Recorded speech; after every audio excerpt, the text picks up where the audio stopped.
हरे कृष्णा। किताबें बोलती हैं। आप सबका इस श्रृंखला में स्वागत है। आज की पुस्तक का नाम योगी कथामृत है, जो कि श्री परमहंस योगानंद जी की आत्मकथा है। योगानंद जी की आत्मकथा का महत्व इस तथ्य के प्रकाश में बहुत अधिक बढ़ जाता है कि यह भारत के ज्ञानी पुरुषों के विषय में अंग्रेजी में लिखी गई गिनी चुनी पुस्तकों में से एक है, जिसके लेखक महोदय ना तो पत्रकार हैं और ना ही कोई विदेशी, बल्कि वे स्वयं वैसे ही ज्ञानी महापुरुषों में से एक हैं। सारांश ये है कि योगियों के विषय में स्वयं एक योगी द्वारा लिखी गई यह पुस्तक है। अपने जन्म के 100 वर्ष बाद आज श्री श्री परमहंस योगानंद जी की गणना हमारे समय के परम विशिष्ट आध्यात्मिक विभूतियों में होती है और उनके जीवन एवं शिक्षाओं का प्रभाव निरंतर बढ़ता ही जा रहा है। प्रकरण प्रथम, मेरे माता पिता व मेरा बचपन। मेरा जन्म पूर्वोत्तर भारत में हिमालय पर्वत श्रेणी के निकट स्थित गोरखपुर में 5 जनवरी 1893 ईस्वी को हुआ था। वहीं मेरे जीवन के पहले 8 वर्ष व्यतीत हुए थे। हम 8 बच्चे थे, 4 भाई और 4 बहनें। मैं मुकुंद लाल घोष भाइयों में दूसरा और माता पिता की चौथी संतान था। मेरे माता पिता बंगाली क्षत्रिय थे, दोनों ही संत प्रकृति के थे।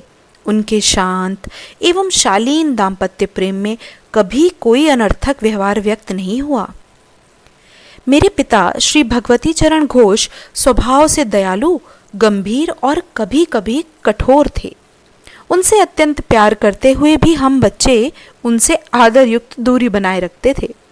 वे असाधारण गणितज्ञ और तर्कशास्त्र वेत्ता थे तथा मुख्यतः अपनी ही बुद्धि से काम लेते थे। किंतु माँ तो स्नेह की देवी थी और हमें केवल प्रेम के द्वारा ही सिखाती थी। माँ के देहांत के पश्चात पिताजी अपनी आंतरिक कोमलता अधिक स्पष्ट रूप से व्यक्त करने लगे। तब मैंने देखा कि उनकी आंखों में प्रायः मेरी माँ की आंखों की झलक दिखाई पड़ती थी।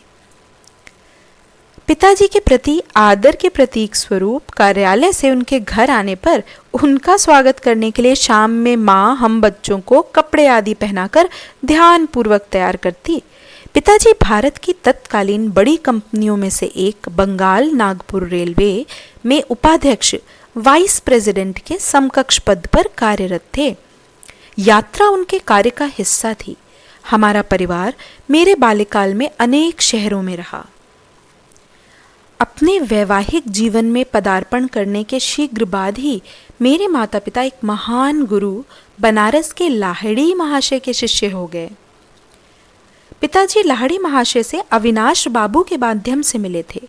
अविनाश बाबू बंगाल नागपुर रेलवे के एक कर्मचारी थे।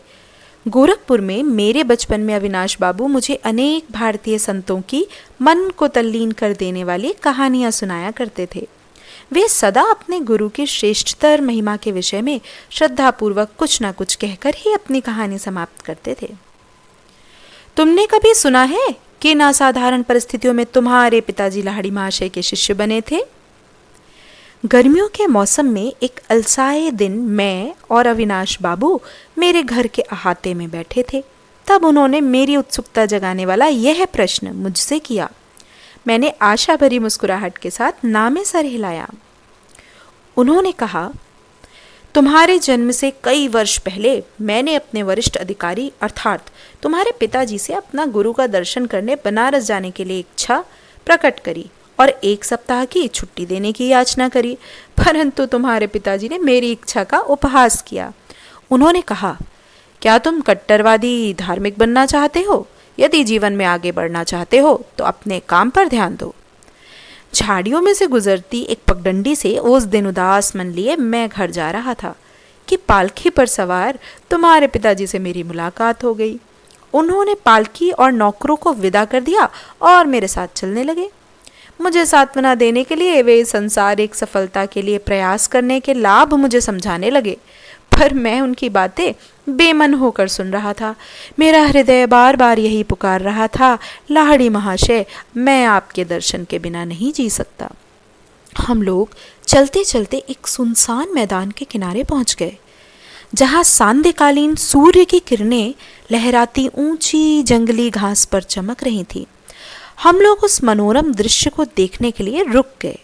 वहां उस मैदान में हमसे कुछ ही गज की दूरी पर मेरे महान गुरु अकस्मात प्रकट हो गए।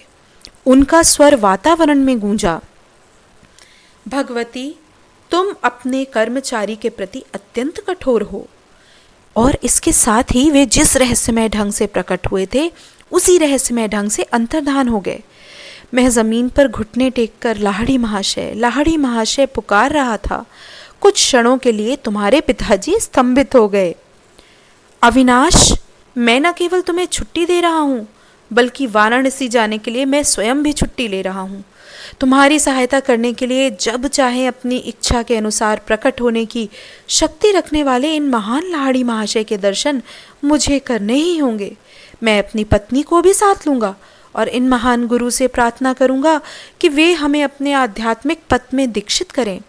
क्या तुम हम दोनों को उनके पास ले चलोगे? अवश्य। अपनी प्रार्थना के इस चमत्कारपूर्ण उत्तर को पाकर और घटनाओं के इतने शीघ्र अनुकूल मोड़ लेने पर मेरा मन आनंद से गदगद हो उठा। अगले दिन शाम को तुम्हारे माता पिता और मैं रेलगाड़ी से वाराणसी के लिए चल पड़े। अगले दिन हम लोग वहां पहुंचे तो कुछ दूर तक घोड़ा गाड़ी से गए और फिर तंग गलियों में से चलते हुए मेरे गुरु के घर पहुंचे। उनका घर आसानी से नहीं दिखाई पड़ता था। उनकी छोटी सी बैठक में प्रवेश करने पर वहां हमेशा की तरह पद्मासन में बैठे हुए गुरुदेव को हमने प्रणाम किया। उन्होंने अपनी हृदयवेदी आंखें झपकाईं और उन्हें तुम्हारे पिताजी पर स्थिर कर दिया। भगवती, तुम अपने कर्मचारी के प्रति अत्यंत कठोर हो। 2 दिन पहले घास भरे मैदान में कहे हुए वही शब्द उन्होंने फिर से दोहराए। फिर उन्होंने आगे कहा, मुझे खुशी है कि तुमने अविनाश को आने की अनुमति दी और साथ में तुम भी अपनी पत्नी को साथ लेकर यहाँ आ गए। तुम्हारे माता पिता को अत्यंत आनंद हुआ कि गुरुदेव ने उन्हें क्रिया योग की दीक्षा दी। उस पवित्र दर्शन के अविस्मरणीय दिन से ही तुम्हारे पिताजी और मैं गुरु भाई के रिश्ते से घनिष्ठ मित्र रहे हैं। लाहड़ी महाशय ने तुम्हारे जन्म में भी विशेष रुचि दिखाई थी। तुम्हारा जीवन निश्चय ही स्वयं उनके जीवन के साथ जुड़ा रहेगा। गुरुदेव का आशीर्वाद कभी निष्फल नहीं होता। मेरे जन्म के थोड़े ही दिन बाद लाहड़ी महाशय ने इस जगत से प्रस्थान कर लिया। पिताजी का जहाँ जहाँ भी स्थानांतरण होता था, वहाँ वहाँ लाहड़ी महाशय की एक सुंदर अलंकृत फ्रेम में सजी हुई फोटो हमारे पूजा घर में देवताओं के चित्रों और मूर्तियों के साथ विराजमान रहती थी। लगभग रोज ही सुबह और शाम को माँ और मैं उस पूजा वेदी के सामने ध्यान लगाकर बैठते थे और चंदन सिक्त पुष्प अर्पण करते थे। धूप और गुग्गुल के साथ साथ अपनी संयुक्त भक्ति द्वारा हम उस ईश्वर तत्व की पूजा करते थे जो लाहड़ी महाशय में पूर्णतः अभिव्यक्त हुआ था। उनकी उस फोटो का मेरे जीवन पर जबरदस्त प्रभाव पड़ा। जैसे जैसे मैं बड़ा होता गया, वैसे वैसे मेरे मन में उस महान गुरु का विचार अधिक दृढ़ होता गया। ध्यान में प्रायः मैं देखता कि उनकी छवि उस छोटे से फ्रेम से बाहर आ गई है और जीवित रूप धारण कर मेरे सामने बैठ गई है। जब मैं उनके ज्योतिर्मय शरीर के चरणों का स्पर्श करने का प्रयास करता, तब वे बदल कर पुनः चित्र बन जाते। जब मैंने बाल्य अवस्था से किशोर अवस्था में प्रवेश किया, तो मैंने देखा कि फ्रेम में जकड़ी लाहड़ी महाशय की छोटी सी छवि मेरे मन में जीवित ज्ञान प्रदायनी उपस्थिति बनकर विराजमान हो चुकी है। किसी उलझन या परीक्षा की घड़ी में मैं प्रायः उनसे प्रार्थना करता और अपने अंतर में उनका सांत्वनादायक मार्गदर्शन पाता। पहले पहले तो मुझे दुख होता था कि वे शारीरिक रूप में जीवित नहीं थे, किंतु जैसे जैसे मुझे उनकी गुप्त सर्वव्यापकता का पता चला, वैसे वैसे मेरे मन का दुख कम होता गया। लगभग 8 वर्ष की आयु में मुझे लाहड़ी महाशय की फोटो के माध्यम से चमत्कारी स्वास्थ्य लाभ का आशीर्वाद प्राप्त हुआ। इस अनुभव ने मेरे प्रेम को और भी अधिक उत्कट कर दिया। जब मैं बंगाल के इच्छापुर में अपने पारिवारिक घर में रह रहा था, तब मुझे हैजा हो गया। मेरे बचने की कोई आशा नहीं रही। डॉक्टर भी कुछ नहीं कर पा रहे थे। मेरे बिस्तर के पास बैठी माँ ने भाव विह्वलता के अतिरेक के साथ मेरे सिर के ऊपर टंगी लाहिड़ी महाशय की फोटो की ओर देखने का मुझे इशारा किया। उन्हें मन ही मन प्रणाम करो। वे जानती थीं कि प्रणाम करने के लिए हाथ उठाने की शक्ति मुझ में नहीं बची थी। यदि तुम सचमुच अपनी भक्ति प्रकट करोगे और अपने अंतर में उनका चरण स्पर्श करोगे तो तुम्हें जीवन दान मिल जाएगा मुकुंद। मैंने उनकी फोटो की ओर देखा तो वहां आंखें चौंधियाने वाला प्रखर प्रकाश दिखाई पड़ा, जिसने मेरे शरीर और पूरे कमरे को अपने में समा लिया। मेरी मिचलाहट और अन्य अनियंत्रणीय लक्षण समाप्त हो गए। मैं स्वस्थ हो गया। तत्क्षण मुझ में इतनी शक्ति आ गई कि अपने गुरु में अपार श्रद्धा रखने वाली माँ को मैंने झुककर चरण स्पर्श किया। माँ बार बार उस छोटी सी फोटो पर अपना माथा टेक रही थी। हे सर्वव्यापी गुरुदेव, मैं आपकी कृतज्ञ हूँ। आपके आलोक ने मेरे पुत्र को अच्छा कर दिया। मैं समझ गया कि उन्होंने भी उस तेजोमय ज्योति का दर्शन किया था, जिसकी महिमा से मैं उस साधारणायता प्राणघातक साबित होने वाली बीमारी से एकाएक अच्छा हो गया था। मेरे पास कुछ भी अनमोल चीज़ें हैं, उनमें से वह एक फ़ोटो भी है। स्वयं लाहिड़ी महाशय द्वारा पिताजी को दी गई यह फ़ोटो एक पवित्र स्पंदन से युक्त है। इस फोटो के पीछे भी एक चमत्कारिक कहानी है। मैंने यह कहानी पिताजी के गुरु भाई काली कुमार राय से सुनी थी। ऐसा प्रतीत होता है कि लाहिड़ी महाशय को अपनी फोटो खिंचवाना अच्छा नहीं लगता था। एक बार उनके विरोध के बावजूद उनकी और कई शिष्यों की, जिनमें काली कुमार राय भी शामिल थे, एक सामूहिक फोटो खींची गई। पर उस समय फोटोग्राफर के आश्चर्य की सीमा न रही जब उसने देखा कि उस फोटो में सब शिष्यों के चित्र तो एकदम स्पष्ट दिखाई दे रहे थे, परंतु बीच में जहां उसने लाहिड़ी महाशय का चित्र होने की सार्थक आशा की थी, कोई आकृति नहीं थी। वह स्थान बिल्कुल खाली था। इस विस्मयकारी घटना पर खूब चर्चा हुई।